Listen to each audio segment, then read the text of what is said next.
Bonjour, nous sommes sur la chaîne Perdition idéologique. Nous allons continuer aujourd'hui nos conversations sur les idéologies pernicieuses qui traversent notre société.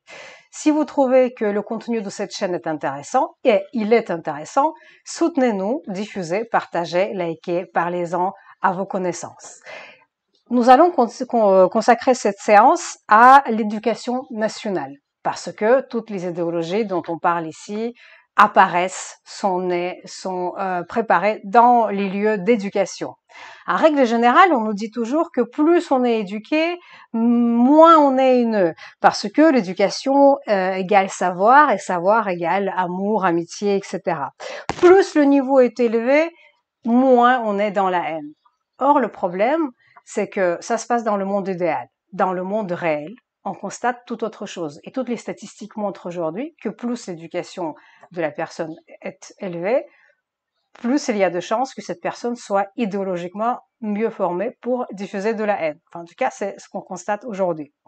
Alors, justement, l'éducation nationale est censée, en France en tout cas, éduquer la jeunesse à l'amour de l'autre, cette altérité dont on parle tout le temps, pour qu'ils puissent accepter la culture des gens différents de lui, pour qu'ils acceptent les valeurs différentes des leurs.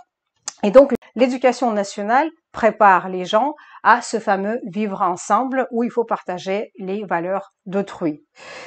Or, on constate tout autre chose. On constate l'augmentation des actes racistes. On constate l'augmentation des actes antisémites. Et toutes les statistiques montrent que plus on parle du vivre ensemble, moins on vit ensemble, on est plutôt en train de mourir ensemble.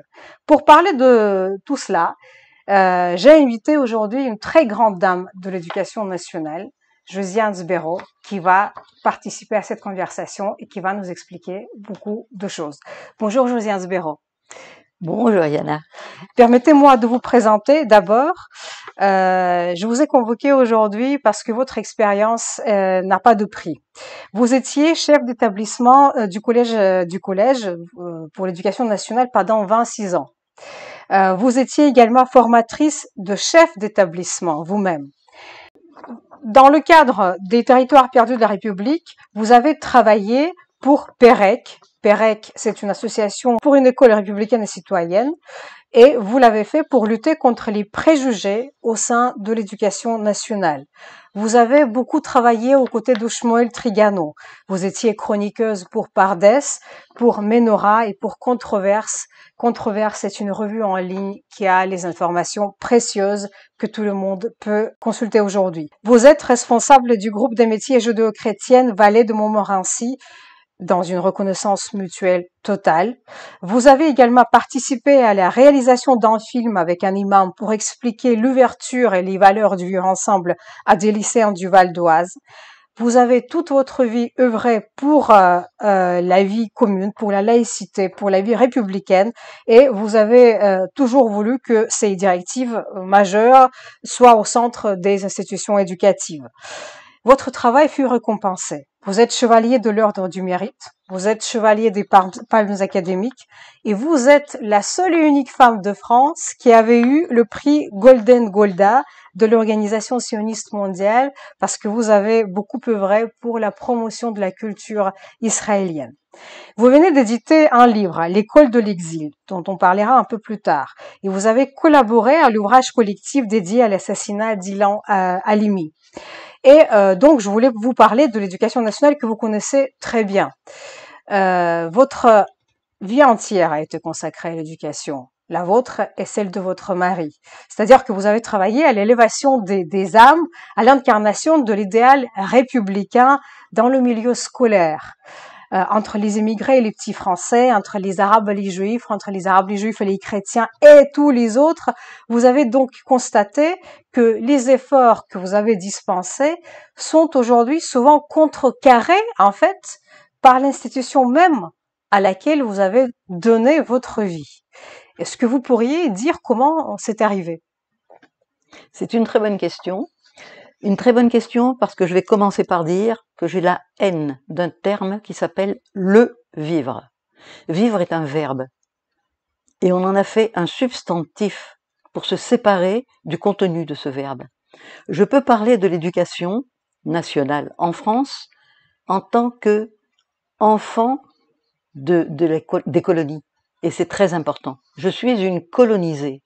Je suis née au fin fond de la Tunisie, dans une petite ville au bord de la Libye et du Sahara, et je voudrais m'expliquer comment.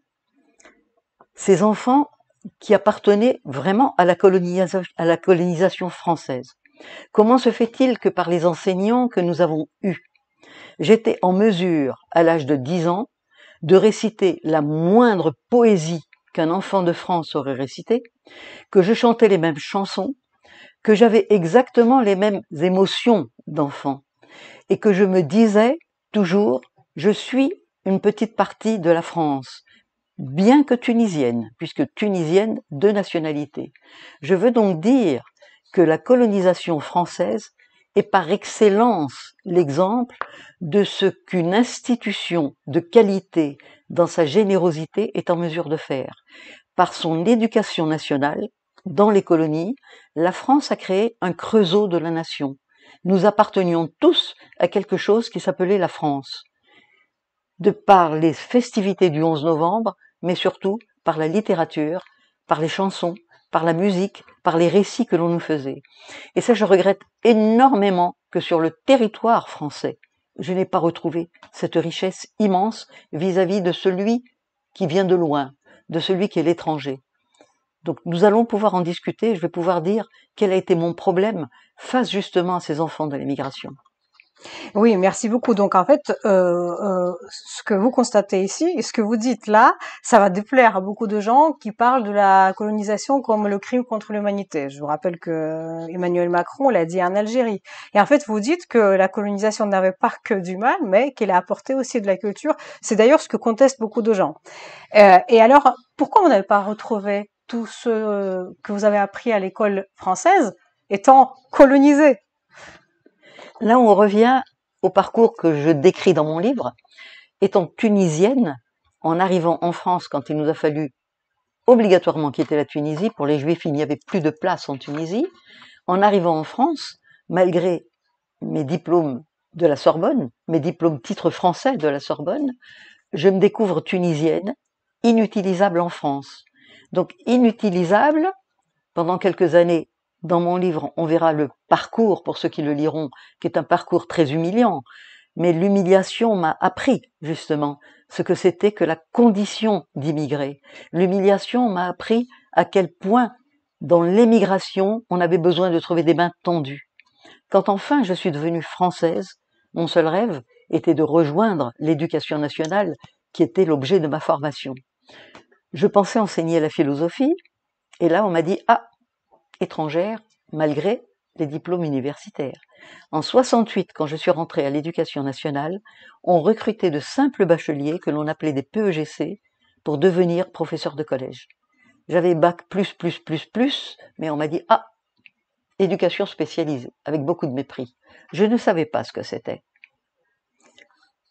J'ai découvert ces secteurs et qui pendant 30 ans ont été pour moi une cause humaine, une cause d'égalité, une cause de conquête, et où j'ai pu faire absolument ce que je voulais, parce qu'il faut reconnaître que l'éducation nationale a compris, en me recrutant et dans mon langage, que j'avais des choses à apporter. Ces choses à apporter, je les ai eues de par mon éducation dans les mouvements de jeunesse de gauche.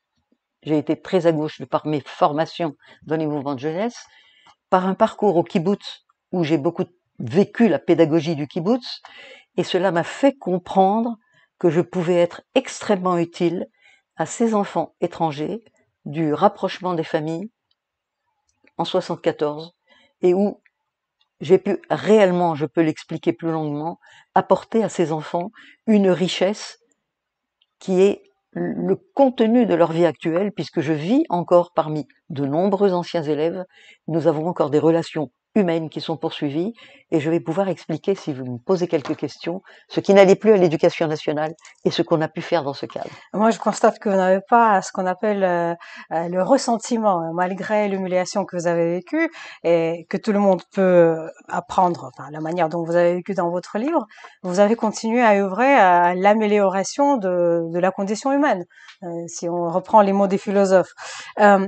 vous dites, oui, je voudrais bien que vous vous expliquiez comment, enfin, comment cela n'a pas marché, comment vous avez fait pour que ça marche et pourquoi ça n'a pas marché. Mais peut-être que pour ça, il faut parler de ce que vous avez écrit dans votre livre. Vous parlez de la création du collège unique. Et c'est peut-être là le nœud des problèmes. Vous dites que le collège unique, en raison du nouvel environnement extérieur, est devenu une catastrophe nationale, surtout pour les enfants d'immigrés. Donc là, on revient à ce que vous dites. Et je me permets de vous citer ici pour que ça soit un peu plus clair pour ceux qui nous écoutent et pour que vous puissiez vraiment développer ce sujet qui me tient à cœur aussi. Je dirai pourquoi plus tard. Je vous cite. Nous sommes en 1974. La France connaît des bouleversements socio-éducatifs aggravés par le regroupement familial, totalement impréparés par les autorités en place. Du jour au lendemain, 30% d'enfants dits primo-arrivants non francophones, l'expression est jolie, sont déversés dans le collège devenu unique du ministre Abiy au nom de la démocratisation de l'enseignement, du collège ouvert à tous et de l'égalité des chances. Catastrophe humaine, morale, pédagogique, dont nous payons lourdement les conséquences encore aujourd'hui. Comment l'école de France a-t-elle pu déverser sur la nation de futurs adultes sans projection ni adhésion à un partage minimal de valeurs collectives? J'ai oublié que j'avais écrit cela, mais ça correspond tout à fait à la réalité. En fait, c'est une préoccupation pour moi. L'enfant colonisé a connu l'enseignement public de Jules Ferry, qui s'adressait à tout le monde. En 74, justement, nous avons un jeune président extrêmement réformateur qui s'appelle Giscard d'Estaing, et c'est l'époque du fameux collège unique. Ce collège unique, quel est-il? Jusque-là, pour entrer en sixième, on devait passer un niveau de connaissance minimale dans l'orthographe, la connaissance de la lecture, etc. On supprime cette connaissance, mais cela, il ne faut pas accuser la France d'une mauvaise volonté, avait une cause évidente. L'école obligatoire jusqu'à 15 ans, on ne pouvait pas, avec la démographie galopante de Français pure souche, comme on dit aujourd'hui, qui envahissait les cours d'école élémentaire, on ne pouvait pas continuer à garder de grands gaillards de 15 ans avec des enfants de 7-8 ans à l'école élémentaire. Donc il fallait trouver une solution. Cette solution, c'était effectivement de faire passer tout le monde au collège unique sans qu'il y ait la barrière des connaissances minimales. Mais le collège unique n'était pas une catastrophe dans la prévision de départ. Cette prévision de départ avait dispatché dans le collège unique différentes possibilités selon les capacités des enfants. Il y avait les fameuses classes de transition, les classes de CPPN.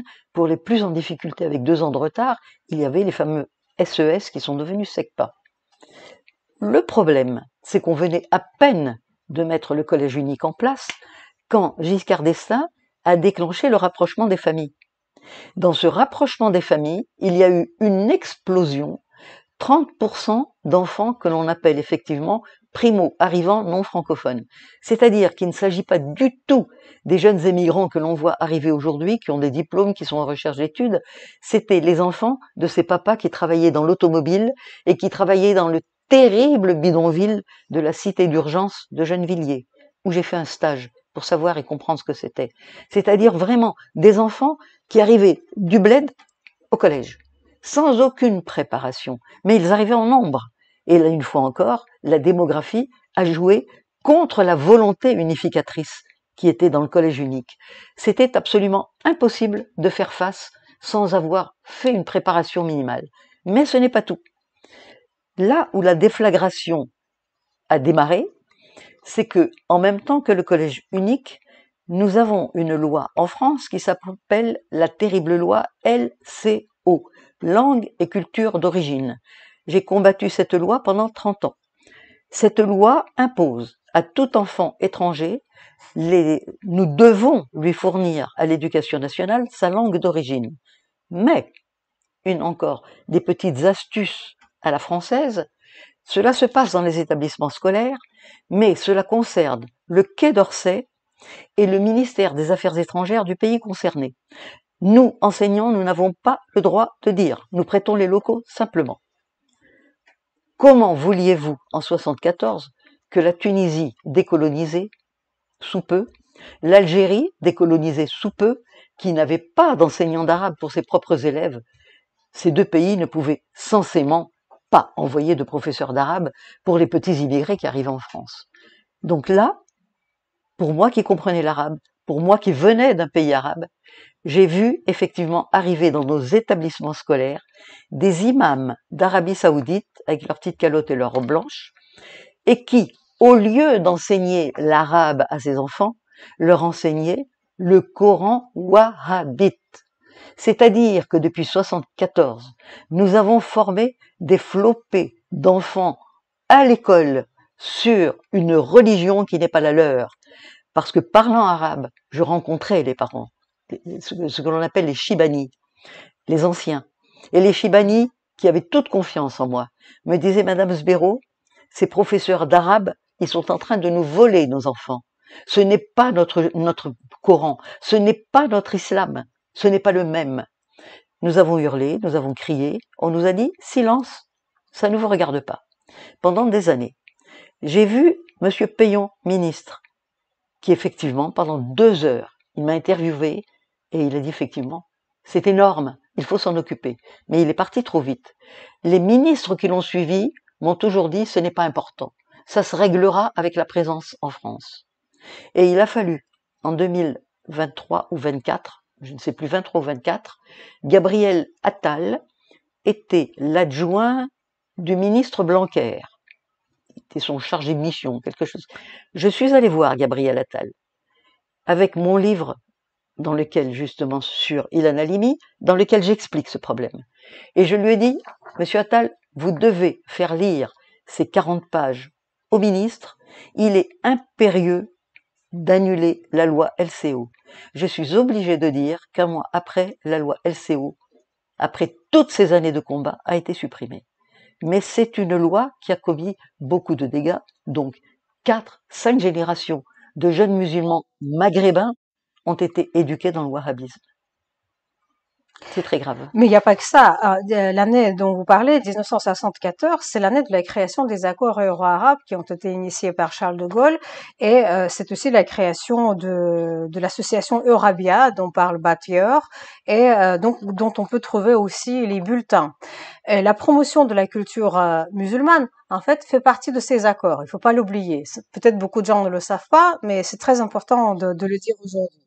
Donc ça, c'est la première chose. C'est-à-dire que c'est imposé aussi par le monde arabe qui dit, si vous voulez le pétrole, c'est l'année 74 dont vous parlez, c'est une année qui suit la guerre du Kippour, où le monde arabe dit à l'Europe, vous voulez le pétrole, il faut boycotter Israël d'une part, et puis d'autre part, il faut aussi accepter nos conditions, dont l'imposition de la langue arabe. On le retrouve ensuite dans le processus de Barcelone, on le retrouve ensuite dans les textes de l'Alliance de civilisation, mais on en parlera dans d'autres émissions. Donc, ça fait partie d'un grand plan de rapprochement euro-arabe. C'est là ma première remarque. La deuxième remarque, c'est une question. La loi LCO, donc elle porte sur la langue arabe principalement. Mais pourquoi ça ne touche pas, par exemple, la communauté asiatique, qui n'a jamais non seulement posé de problème, mais dont les enfants qui arrivent à peu près en même temps et réussissent beaucoup plus que les Français de souche au bac. Ce sont les statistiques qui le montrent. Alors, votre analyse est une analyse politique. Étant fonctionnaire, étant personnel d'État, je ne peux mêler le politique à la formation scolaire. En effet, ces réflexions m'inquiètent et m'intriguent. Nous n'avons pas fait ces réflexions du tout à l'éducation nationale. Les réflexions que nous avions immédiatement, c'était le vécu. Le vécu parce que ces enfants, on essayait de les sortir par la connaissance de la France, par la connaissance de la littérature, etc. Mais on leur apportait une angoisse métaphysique qui ne ressemblait pas à celle qu'ils auraient dû avoir. C'est vrai que le problème politique et le problème français, en quelque sorte, je ne peux pas m'amuser à les mêler l'un à l'autre, oui, et à les superposer, parce que j'aurais à ce moment-là une pensée déformée. Ma pensée, je la laisse dans la rectitude, parce que ces enfants que j'ai découverts, je vais vous donner un petit exemple. Il y avait 13 ou 14 nationalités dans la structure que l'on m'a confiée, et je m'arrangeais tous les ans à faire en sorte que chaque année, nous vivions une année entière dans le pays de l'un de ses enfants. Et cela se terminait par un merveilleux repas qu'une maman de ses enfants venait nous préparer du pays, et on terminait par une fête. Et on organisait pour chacune de ces années une espèce de musée avec les documents, la littérature, etc. du pays concerné, de façon à ce que chaque enfant, pendant une année, offre ce qu'il était aux autres, mais dans le statut de l'éducation nationale, de la culture, de la connaissance. Quand nous sommes arrivés à la Tunisie, nous avons organisé le musée, et bien entendu, sur le pavillon administratif, j'ai collé ma carte d'identité tunisienne. Et j'ai senti chez tous les enfants, quand j'ai accroché cette carte d'identité, il y avait quelque chose qui les gênait. Il y avait des apartés, je ne comprenais pas. Et ça a été une des plus belles leçons de ma vie. En fait, j'ai fini par en accrocher un. Quel est votre problème? Elle m'a dit, je ne peux pas, madame. Quel est votre problème? Vous regardez le tableau, et ce petit enfant tunisien me dit, vous, madame la directrice, on peut vous écrire en arabe. Écrire en arabe. Je ne sais pas si vous imaginez pour l'enseignante et l'éducatrice la répercussion du rapprochement de ces deux mots. Directrice, écrire en arabe. Et je lui dis, pourquoi on n'écrirait pas? Ce n'est pas une langue, l'arabe? Oui, mais... Et j'ai compris, en fait, que pour un jeune immigrant, parce que je l'avais vécu en tant que Tunisienne immigrée aussi, il y avait une dégradation de la condition. Et vous voyez, on était tout à l'heure sur le problème politique de l'imposition de la langue arabe, de la religion, etc. Et moi, je me retrouve avec des enfants, la pureté des enfants, et qui me disent, je n'ai pas le droit d'être un citoyen comme les autres. Et ça a été réellement mon combat. Pour moi, ça a été une découverte, et ça a été mon combat, faire en sorte que chacun de mes élèves, et je crois que cela, ça a été réussi pendant toutes ces années, que chacun de mes élèves soit fier de son origine, mais que cette fierté ne soit pas une raison d'agression de l'autre, qu'elle soit toujours une richesse et un apport. Donc mes élèves savaient, quand j'allais en Israël par exemple pendant les guerres, mes élèves arabes savaient parfaitement que j'étais au kibboutz pendant les guerres en train d'aider. Ils discutaient avec moi, ils me disaient à moi, la Tunisienne, nous avons des frères musulmans qui vont venir, les grands frères qui vont venir vous attaquer. Nous avions un vrai dialogue. Quand le petit Chaïb est venu me dire, en revenant du bled, Madame Sbero, l'imam m'a dit que je dois tuer des juifs. On était en face à face, je ne l'oublierai jamais. Je lui ai dit, il a raison. Il m'a dit, c'est vrai, il faut le faire. Je lui ai dit, mais tu peux le faire tout de suite. Je lui ai dit, pourquoi? Je lui ai dit, parce que je suis juive et tu vas pouvoir me tuer tout de suite. Et il me répond, Rachek, pas vous, Madame Sbero. Je lui dis, tu vois, mon grand, à partir du moment où on connaît, on ne peut plus tuer. Alors ce que je vais te demander, c'est d'apprendre qu'est-ce que c'est que les juifs. Tu as beaucoup de camarades à la SECPA qui sont juifs, ce sont les enfants de la maison de Lozé. Donc apprends ce que c'est. Et tout le travail que j'ai fait avec ces enfants m'a prouvé qu'avec des enfants immigrés, on aurait pu réussir. Si on avait pris des problématiques à part, si on les avait enrichis, ces problématiques, si on avait donné l'occasion à ces enfants d'être et de donner, ce que l'on n'a pas fait en France. On a ghettoisé, et c'est une catastrophe que nous payons très cher désormais. Et nous devons le payer, parce que nous n'avons rien fait. Je ne connais pas le système scolaire dont vous parlez, je connais le système universitaire.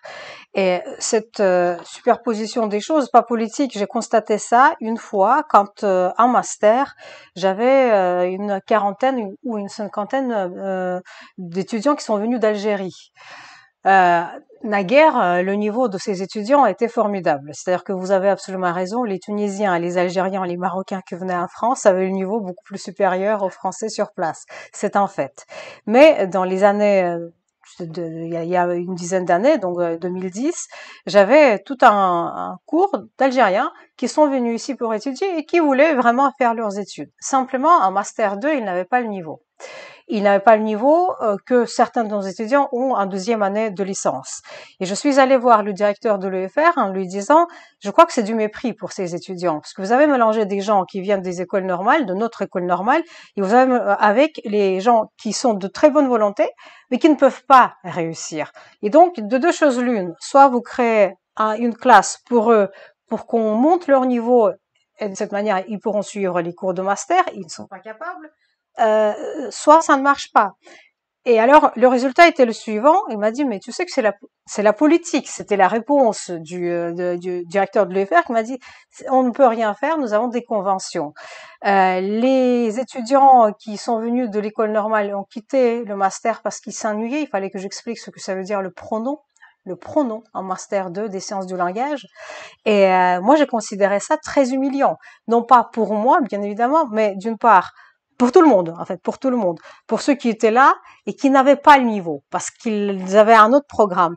Et l'absence de volonté de la direction de l'université à l'époque, à laquelle je croyais, ce qui n'est pas le cas aujourd'hui, il faut le dire, de ne pas vouloir créer un cours particulier pour eux, ces étudiants algériens, pour monter leur niveau.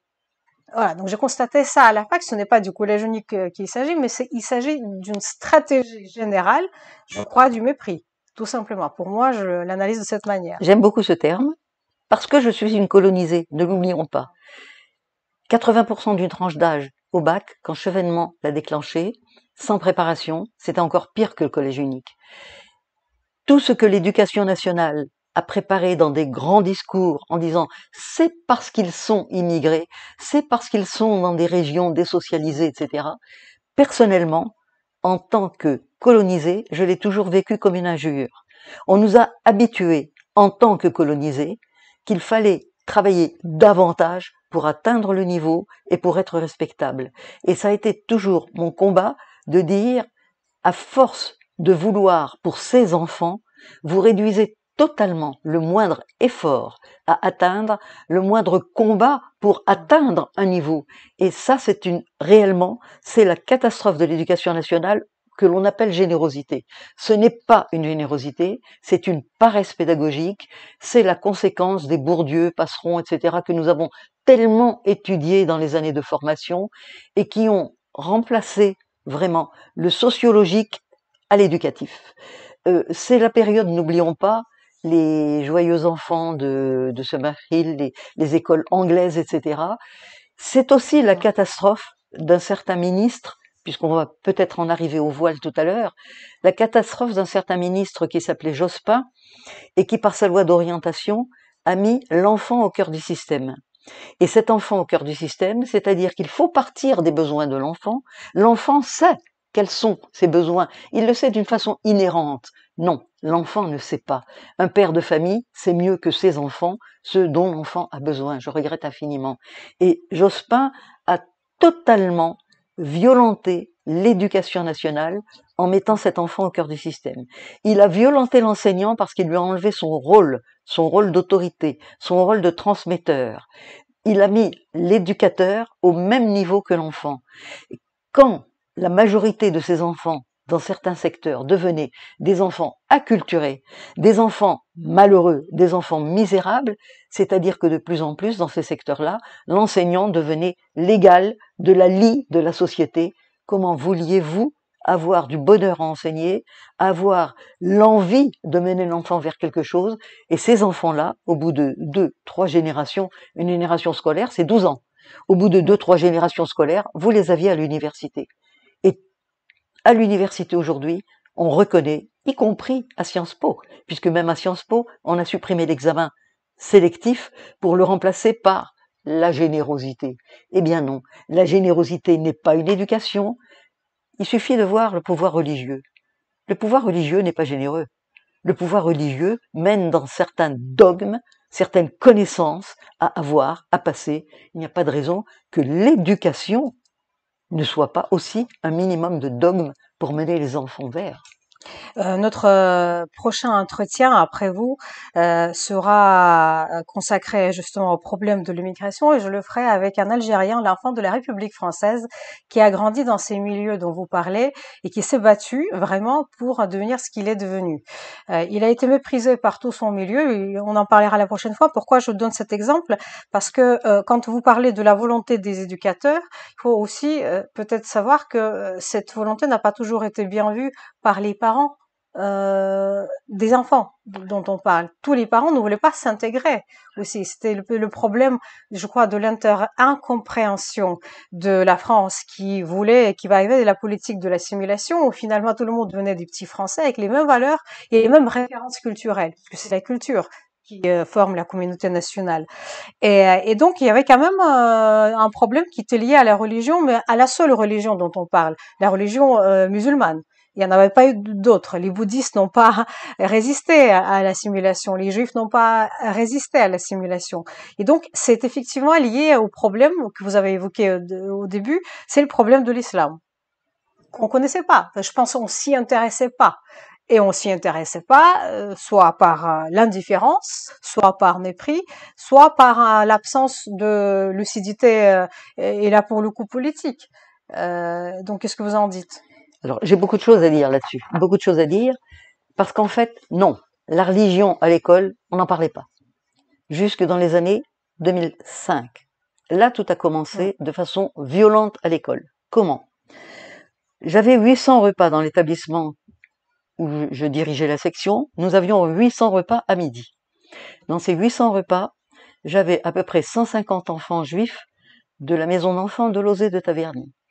J'avais une centaine d'enfants d'une autre maison juive de Saint-Ouen-l'Aumône, l'Opège, l'œuvre de protection des enfants juifs. Mais j'avais aussi plus de 150 enfants de la communauté juive du coin. Donc sur 800 repas, j'avais facilement 300 enfants juifs.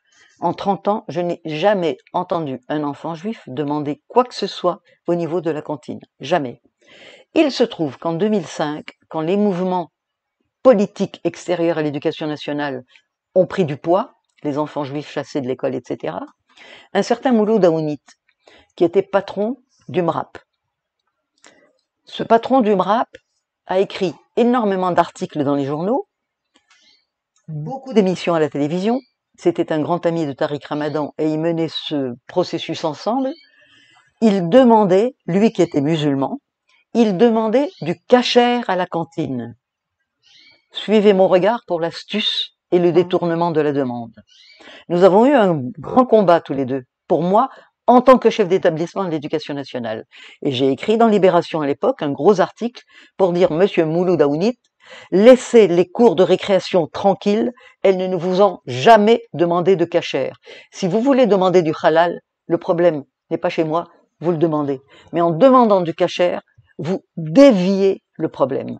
Et effectivement, cet entrisme, petit à petit, qui a vraiment abîmé l'éducation nationale, on n'a pas su y répondre. Parce qu'à ce moment-là, je répondais en tant que chef d'établissement, je l'écrivais dans les journaux, j'étais souvent invité à la télévision, je le disais à la télévision. Mais l'éducation nationale en tant que système n'a pas vu le problème et le drame, et n'a pas répondu, et a laissé faire dans les discussions, j'ai un énorme dossier là-dessus, sur ces années-là 2005, sur le problème des cantines. On a vu des écoles élémentaires où les mères ont commencé à dire « et si on faisait un menu végétarien ? Et si le vendredi ?» Et brusquement, ce qui ne s'était jamais passé à l'éducation nationale est devenu, dans les années 2005, le langage fondamental. On ne parlait plus d'éducation, on ne parlait plus d'enseignement, on parlait simplement « faut-il créer des repas végétariens ? Faut-il imposer le halal à tout le monde ?» J'ai vu des choses absolument horribles en banlieue, les dames qui s'occupent de la cantine dans les petites écoles de la mairie n'ont pas inventé la poudre, c'est évident. Et j'ai vu dans certaines mairies des femmes de la cantine arriver en tapant des mains, les ceux sans cochon, vous venez par ici. Et les ceux sans cochon, ça devenait du même coup les juifs ont créé un besoin qui n'avait jamais existé à l'éducation nationale. Pourquoi ? Je pense, moi, en tant que responsable d'une communauté juive, que ces enfants juifs qui ne demandaient rien étaient la preuve même de qu'est-ce que l'intégration. On est juif à la maison. À l'extérieur, quand je sais, j'éduque mon enfant à la cantine, il sait qu'il ne peut pas tout manger, il fait le choix de ce qu'il peut manger, vous ne me mettez pas ça dans mon assiette. C'est ça l'intégration, c'est-à-dire je sais que je ne suis pas chez moi, je sais que je dois respecter, que je ne dois rien demander de plus, parce que dans ce pays, on m'offre, on me donne. L'intégration maximale, c'est l'enfant à l'éducation nationale devant son assiette de cantine. Cela a explosé avec les obligations de halal et autres, parce que l'enfant il était déjà propriétaire de son enseignant, il devenait propriétaire de l'administration de sa cantine. Comme on avait ajouté la mainmise des parents d'élèves qui avaient le droit de tout à l'éducation nationale, comment vouliez-vous que nous continuions à former des individus, des égos individualisés, des personnalités individualisées, un esprit critique individualisé, une formation à l'autre? La gabégie, elle vient de tous ces petits quelque chose. Je me suis tellement battue contre tous ces petits quelque chose. Je suis passée si souvent à la télévision, j'ai tellement hurlé sur les routes, je n'ai pas arrêté, je continue. Parce que c'est de là que le mal vient. On a tout laissé faire au nom de la générosité, au nom de la compréhension. Il suffisait de tenir le choc. Nous sommes la France, nous sommes l'éducation nationale de la France. Vous venez ici pour vous intégrer à un métier, à un futur. Vous êtes musulman, vous êtes juif, c'est votre problème. L'éducation nationale est là pour vous offrir. Nous n'étions plus en mesure d'offrir. Et vous avez les conséquences à l'université. Ça me fait penser à tous les débats qui sont menés sur la laïcité. La France, je crois, c'est un seul, unique pays au monde où la laïcité est un régime social. Vous pouvez faire ce que vous voulez chez vous, mais l'espace public, là où on se rencontre, est neutre. Et ça a une fonction de préservation de cet autre qui peut faire chez lui ce qu'il veut, mais il sait qu'il y a quelque chose de commun à l'école, par exemple. Et c'est la culture. La culture, elle est commune à tout le monde, elle n'appartient à personne, comme la langue, par exemple, qu'on peut pratiquer ensemble. Eh bien, c'est très séduisant comme modèle. Et quand on vient en France, quand on vient chez quelqu'un, eh bien on respecte ses lois. Et chez soi, on fait ce qu'on veut. Comment expliquez-vous que ce principe qui était propre à l'école française, et je parle de l'école comme institution, a été brusquement violenté et comment l'école s'est laissée faire? Par les glissements dont j'ai parlé. Les glissements de la cantine, les glissements de l'enseignement wahhabite, les glissements qui font prendre conscience à l'enfant musulman, hélas, qui n'a rien demandé, on lui a imposé de l'extérieur, regarde qui tu es, regarde ce que tu peux. Or, on sait quand même que l'islam est une pensée quelquefois assez politisée pour les islamistes en tout cas. Donc cette tendance à protéger le petit parce qu'il est musulman, parce qu'il est socialement, parce qu'il est, nous en sommes arrivés au fameux problème du voile. Le fameux problème du voile, là aussi je me suis battue. Les deux gamines principales qui se sont présentées, ne l'oubliez pas, s'appelaient Lévi, c'est-à-dire le nom le plus juif au monde. Leur père était juif, leur père était communiste, leur père était à la tête du MRAP, et ensuite à la tête de la Ligue des droits de l'homme. Et il a favorisé cela. Leur maman était maghrébine. Il a favorisé ce qui n'était qu'une provocation au départ. Le chef d'établissement du collège à côté du mien, qui a été le premier, je lui ai toujours dit, tu as bien de la chance, tu es noir, on ne peut pas t'accuser de racisme. Mais, là encore, le ministre Jospin, qui avait des idées très particulières, est parti du principe qu'au nom des besoins de l'enfant, nous devions laisser cela comme une simple expression, un besoin de libre expression. Ce besoin de libre expression, les moindres directeurs qui a essayé d'organiser un conseil de discipline pour ces provocations, le conseil de discipline a été annulé par Lionel Jospin. Donc nous avons eu, Lionel Jospin c'est 89, jusqu'en 93 en tout cas, nous avons eu des années de souffrance où, brusquement, les voiles se sont multipliés partout. Est arrivé un ministre de l'Éducation nationale qui s'appelait Bayrou, qui s'appelle toujours Bayrou, et qui a eu ce courage de réunir les chefs d'établissement, de nous dire, à partir de maintenant, je suis votre patron. Quelle que soit la décision que vous prendrez, je signe. Vous décidez d'un conseil de discipline pour le voile, je souscris. Vous décidez d'un maintien au nom du règlement intérieur avec le voile, je soutiens. Vous êtes le chef dans l'établissement. C'est extraordinaire pour un chef d'établissement d'avoir un patron qui donne ses responsabilités. Mais il était trop tard. Il était trop tard parce qu'au même moment, on est obligé de... Vous voyez, je vous disais, en tant que fonctionnaire, je ne parle pas de politique. Mais hélas, tout était devenu essentiellement politique à l'éducation nationale. Puisqu'en 2005, c'était le voile de 89, mais en même temps, vous aviez en 2005 le premier renvoi des enfants juifs à l'éducation nationale. À partir de 2005, j'ai mené un combat terrible à Paris. La mairie du 17e arrondissement m'a vu plus d'une fois devant des foules en train d'hurler à la nécessité de maintenir l'enfant juif à l'éducation nationale. J'ai un article du journal Libération, une page entière, de 1986. On sait combien Libération n'est pas philosémite aujourd'hui, et pourtant, cet article d'une page était consacré à la qualité des parents juifs face à l'éducation, à la qualité qu'ils accordaient à leurs enfants, à réussir pour leurs enfants une éducation de qualité, des réussites nationales. Et il n'y avait, disait Libération, que sur tout le territoire 40 écoles juives. Aujourd'hui, nous avons dépassé les 400 écoles juives. Quand je dis ça devant un public juif, on me dit immédiatement, ce qui m'est arrivé encore dans une ville de l'Est il y a 3 jours, où dans le public un homme a été très agressif en disant « Et qu'est-ce que vous avez contre les écoles juives ?» Je n'ai rien contre les écoles juives, vu que je suis petite fille d'un grand rabbin, président du tribunal rabbinique de Libye, que je me promène depuis 40 ans à travers la France avec 60 panneaux sur le judaïsme, sur la philosophie du judaïsme.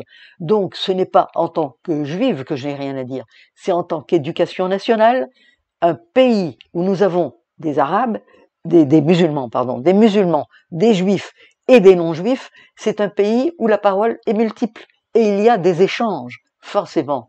Aujourd'hui, en collège, dans un lieu où je vis toujours et où j'ai toujours des responsabilités, qui s'appelle le Val d'Oise, nous n'avons plus un enfant juif à l'éducation nationale. En Seine-Saint-Denis, nous n'avons plus un enfant juif à l'éducation nationale. Comment voulez-vous que de tels lieux ne soient pas un basculement sociologique? C'est-à-dire que l'enfant que l'on appelle de souche français, le petit français, est persuadé que la France, il n'y a que des musulmans et lui. D'une part, du prosélytisme au niveau des collèges, qui est très dangereux pour les familles françaises qui ne s'en doutent pas, et on en arrive une fois de plus aux politiques. Quelle politique? Pour un enfant de collège, aujourd'hui en Val d'Oise ou en Seine-Saint-Denis, c'est dans la cour de récréation qu'on apprend à connaître le voisin. Quand un enfant juif venait avec de la matzah, je pourrais vous raconter ce qui est arrivé dans mon bureau, c'était extraordinaire, d'un enfant de Lozé qui venait avec de la matzah à Pâques. C'est quoi? Mais qu'est-ce que tu manges? Qu'est-ce que c'est que ce truc? Ah ben je suis juif, c'est par la cour de récréation qu'on apprend à connaître l'autre. C'est fini, c'est totalement terminé. Eh bien, pour un enfant musulman, il sait qui il est, aujourd'hui plus que jamais. Un enfant français non musulman arrive au collège, un juif, il n'en a jamais vu, jamais entendu parler. Mais si, qu'est-ce que tu me racontes des juifs? Tous les jours, je les vois à la télévision et ils tuent des Palestiniens. Quand on vient me dire qu'il y a une différence entre antisémitisme et antisionisme, hier il y en avait une différence. Aujourd'hui, c'est fini. Pour l'ensemble de la population scolaire, la population universitaire, les jeunes de Sciences Po, ils ne sont plus du tout en mesure de faire la différence entre un jeune juif, un Israélien, la politique d'Israël, la religion juive. Il y a un magma qui est absolument catastrophique pour la France, catastrophique pour les juifs, catastrophique pour l'élan de la société, l'élan vital de la société, puisqu'un élan vital duel est forcément le combat. Un élan vital, il faut au minimum être 3 pour être au moins 1 dans l'opposition. Je suis très peinée, je suis au fond du trou de la douleur pour la société française, pour mon amour de ce que la France m'a donné, de ce que l'école française m'a donné, et de ce que je vois partir en effiloché d'une façon définitive. Les enfants juifs ne savent plus qui ils sont, ils n'ont plus droit à l'éducation nationale, donc quand ils arrivent à l'université, ils n'ont été que maternés dans les écoles juives qui sont magnifiques, qui sont maternantes, qui sont proches de l'enfant. Ils arrivent à l'université, c'est quoi ce monde? Brusquement, on est projeté dans un monde multiple, où je ne connais personne, où je ne sais rien, mais où l'autre est agressif. Comment voulez-vous fonder la nation française? Expliquez-moi. Or, c'est à l'éducation qu'elle est fondée, cette nation. C'est à l'université, c'est à l'école maternelle qu'elle est fondée. Donc, comment voulez-vous que je ne passe pas ma vie à hurler après, éduquons, cessons de détruire. C'est mon combat. Je dirais peut-être un mot de consolation en vous écoutant. Il y a quand même dans certaines écoles catholiques, je ne parle pas des écoles publiques françaises, où il y a beaucoup d'enfants musulmans, il y a peut-être des enfants juifs, et justement, d'après ce qu'on me raconte, il y a des partages, des repas, et les uns parlent aux autres. Donc c'est encore, ce sont des îlots où c'est possible. On peut partager tant les cornes de gazelle que la matzah et parler des repas communs. Ça existe encore dans cette France. Peut-être pas partout. Ça, c'était une remarque consolatrice. Mais c'est une remarque, je vous coupe, c'est une remarque qui est en même temps dramatique. Oui, je la connais, puisqu'en Val d'Oise, tous les enfants qui veulent échapper et ne veulent pas de l'école juive sont là. Oui. Mais c'est donc, une fois encore, le religieux qui nous donne la raison d'être. Je suis tout à fait d'accord avec vous. Je vous parle de la réalité, voilà. Et vous parlez du monde idéal que la France aurait voulu ou voudrait créer, qui n'existe plus. Maintenant, je rebondis à ce que vous disiez à propos de ces écoles juives qui se multiplient. Je vous ai entendu dire un jour qu'au lieu de permettre aux communautés différentes de coexister au sein de l'école républicaine, en fait, on contribue à créer ce que ces écoles prétendent combattre. Pourquoi, par exemple, les enfants juifs quittent les écoles publiques? C'est quand même un fait, et tout le monde le sait, les statistiques le montrent, les gens le racontent, quand ils sont agressés. Et donc, quand ils quittent ces écoles, ils s'en vont, et ils vont vers les écoles juives. Donc, au lieu d'exclure les fauteurs de troubles, on conseille aux parents des enfants juifs d'extraire leur enfant. Qu'est-ce que vous en dites? Alors, quand je faisais ces conférences, justement, au moment du renvoi des enfants, un journaliste nous avait aidé, Éric Brunet, que l'on entend sur RTL. Je me permets de dire qu'Éric Brunet est venu assister avec moi à la mairie du 17e à des séances où l'on essayait de se battre pour le droit aux enfants juifs de rester à l'éducation nationale. On avait des parents en larmes tous les jours dans ces réunions qui nous disaient: le directeur m'a dit, je ne peux rien pour votre enfant, emmenez-le ailleurs. C'était donc, au début, c'était un harcèlement dans la cour d'école qui ne concernait que les juifs. J'ai crié, j'ai hurlé, j'ai braillé en leur disant: ce harcèlement contre les juifs se reportera par la suite sur d'autres. Après les juifs, c'est toujours un autre. On ne nous a pas écoutés. Je vous fais remarquer qu'aujourd'hui, le harcèlement à l'école est devenu une cause nationale. Le harcèlement n'existait pas autrefois. Je n'ai jamais entendu parler de harcèlement pendant mes années de direction en collège et autres. Donc, en fait, ce fait politique de harceler l'enfant juif en tant que tel est devenu maintenant la preuve, un état d'esprit à l'école. L'autre n'est pas mon camarade, l'autre est mon différent, et mon différent, je dois l'annihiler. C'est extrêmement grave. On doit à tous les coups chasser le bourreau et pas la victime. C'est indispensable. Mais on ne l'a pas fait. Là encore, un manquement de la nation de l'éducation nationale, que l'on paye très cher et que l'on n'a pas fini de payer. Donc c'est là où les discours ne correspondent pas aux actes, parce que les discours sont très beaux et si nous sommes toutes les deux ici et qui ne sont pas nés en France, nous sommes là par amour de ce pays, de cette culture. En fait. J'ai une autre question à vous poser parce que je vous écoute en parlant de l'éducation et moi-même j'en fais partie et moi-même j'ai des enfants et un jour j'ouvre le petit Robert pour Junior. Et je trouve la définition de Jérusalem. Ça portait sur les noms propres. Nous sommes dans le domaine de la culture, des connaissances, des savoirs qu'il faut partager, etc. Et que vois-je? Que Jérusalem, c'est la capitale de la Palestine. Je parle du petit Robert. Je ne parle pas d'un manuel scolaire de l'autorité palestinienne ou du Hamas. Un autre jour, j'ouvre le site de la revue de l'histoire. C'est un site magnifique, la revue magnifique. Et pour les étudiants qui doivent préparer leur agrégation, je vois l'explication de ce que c'est la conférence San Remo, qui s'est tenue en 1920 en Italie, où les mandats sur les territoires qui appartenaient à l'Empire ottoman ont été partagés entre l'Angleterre et la France. Il y avait 2 mandats à l'époque. Nous parlons de 1920. Or, ce site précise qu'il y avait 3 mandats un sur la Palestine, l'autre sur la Syrie et le troisième sur la Transjordanie, ce qui est une erreur historique quand même énorme. Et émanant d'une revue très importante française qui parle de ça, ça pose des problèmes. Donc, on est dans le cas du révisionnisme. Je continue, je consulte les manuels qui portent sur l'époque qui est appelée Al-Andalus. Et qu'est-ce que je lis? Que c'était l'époque formidable où les trois religions coexistaient en paix, alors qu'on sait que c'est vraiment un mythe qui a été créé par les historiens au début espagnols, qu'aujourd'hui ce mythe est battu en brèche.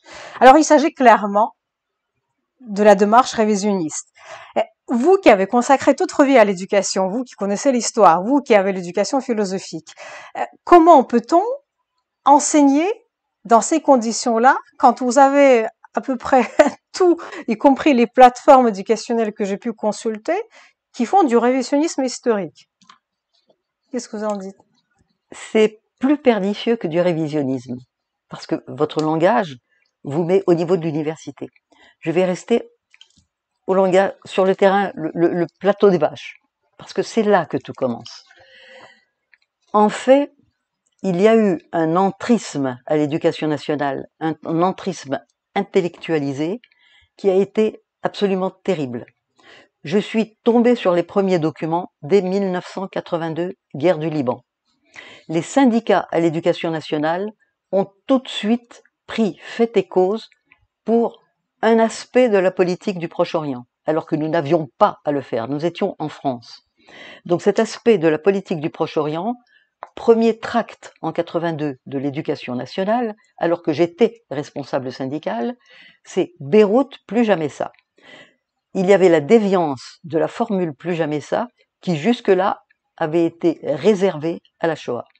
Au même moment, nous recevons dans les établissements scolaires, tous les établissements scolaires, école maternelle jusqu'au collège, jusqu'à la 3e de collège. Il existe un document sacré depuis les méthodes freinées, etc., dans l'éducation, qui s'appelle la bibliothèque de travail, le BT. Le BT est un outil sacré à l'éducation nationale. Ce qui est écrit dans le BT, c'est ce que je peux apprendre par cœur. Donc, nous recevons, j'ai encore l'exemplaire qui est arrivé dans mon collège, avec le cachet encore du collège 1984, un BT de 50 pages, avec la photo d'Arafat en première page, 50 pages d'annihilation de l'État d'Israël. Qu'est-ce que cela venait faire dans les écoles élémentaires et dans les collèges en 1984? Ce BT a été distribué dans tous les établissements scolaires. Là encore, j'ai pris la voix, j'ai expliqué, j'ai parlé. Là encore, on m'a répondu que ça n'était pas très grave, que c'était un document comme un autre, un document qui reste, un document qui s'appelle « Un peuple sans terre, les Palestiniens », 1984. Le travail de SAP a continué. Quand le livre de la Grave, vous savez que les équipes pédagogiques en France ont le droit d'écrire leurs documents, leurs livres, et qu'elles sont autonomes, elles sont indépendantes. Le ministère n'a pas le droit de citer en quelque sorte. Des conseils, les programmes, on est dans le programme, c'est l'essentiel. Quand je vous cite un livre qui s'appelle de la collection de la Grave, une équipe de Nantes, un exercice qui concerne des élèves de 3e de lycée professionnel, donc des élèves qui n'ont pas l'esprit critique, qu'on n'a pas développé en eux. Eh bien ce livre, la page de français, c'est monsieur un tel, c'est un feuge, avec ce vocabulaire complètement inouï. C'est un feuge et avec lui, il y a des choses à régler parce qu'avec les feuges, il y a toujours des arrangements à faire. Madame Delcambre, elle n'est pas feuge, même qu'elle est gentille. La page d'exercice, après ce terrible texte de français, des enfants palestiniens veulent passer leurs examens, les Israéliens les en empêchent. Donc, le travail par écrit, ça va être d'écrire des lettres de protestation, on est en 2005, des lettres de protestation au gouvernement israélien, et le comble des combles, exercice concret, vous faites 2 groupes dans la classe, un groupe pour les Palestiniens, un groupe pour les Israéliens. Sans document, sans préparation, sans connaissance du... Je peux vous ajouter des séries de documentation les uns après les autres, les livres qui se sont succédés à l'éducation nationale, toujours dans le même sens, toujours dans le même esprit d'entrisme, de fausser la réalité et d'induire toujours sur le même thème, le Proche-Orient, le Proche-Orient, le Proche-Orient. N'y avait-il pas d'autres problèmes sur la Terre importants? On ne mourait pas de faim au Bangladesh. Il n'y avait pas le problème des assassinats, du génocide en Afrique. Non, c'était le Proche-Orient, une obligation absolue qui entrait par tous les pores de l'éducation nationale. On fait du problème du Proche-Orient un des thèmes les plus importants en classe de terminale, donc juste avant l'université. Combien de livres, Hachette et autres, nous avons créé des comités d'enseignants pour lutter contre ces livres. Les livres étaient absolument détestables. La photo de garde d'un livre, par exemple, ça va être un soldat israélien avec un rictus, et puis on aperçoit qu'en fait, dans la réalité, ce n'est pas un Israélien. Tout a été dans cet esprit. Les sujets du bac, le sujet sur le Proche-Orient, vous savez qu'on ne peut pas avoir le même sujet 3 ans d'affilée. Le sujet du Proche-Orient est ressorti 3 années d'affilée. J'ai eu tellement de jeunes lycéens qui sont venus me voir en disant, tu comprends, et entre autres de jeunes juifs, je ne sais pas si je tombe sur ce sujet, et ils sont systématiquement tombés sur ce sujet. Comment répondre? Vous voyez qu'on n'est plus à l'éducation nationale. Parce que si le correcteur est pro-palestinien, donc comment je vais savoir? Comment je vais savoir ne pas me faire saquer? J'ai toujours répondu, restez dans les faits. Oui, mais les faits que l'on m'apprend, c'est, eh bien tant pis, si on vous donne la culpabilité d'Israël, c'est la culpabilité d'Israël. On entrait dans des faussaires de l'histoire. Et on faisait des faussaires de l'histoire des enseignants, des éducateurs, qui préparaient des bacheliers à venir vous rejoindre à l'université.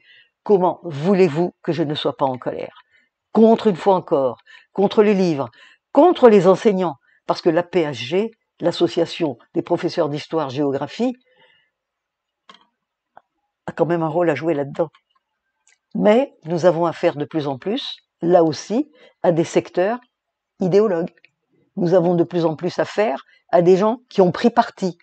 Or, je pars du principe, moi, que je suis enseignante.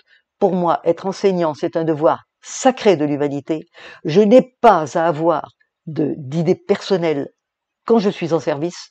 Je n'ai pas à avoir de conviction ou d'idéologie quand je suis en service. Je dois rendre chaque enfant à sa famille comme on me l'a donné. S'il est musulman, je dois le rendre musulman. S'il est juif, ses parents sont communistes, je dois rendre un petit communiste. Je n'ai pas à intervenir dans le mental, dans la pensée, dans le devenir de l'enfant que l'on m'a confié. Je suis très en colère après l'administration contre le monde des enseignants qui n'a plus du tout conscience et lucidité sur le fait que nous sommes le dernier recours de la nation pour faire en sorte que dans cette nation, ce fameux vivre ensemble, c'est nous qui en sommes responsables.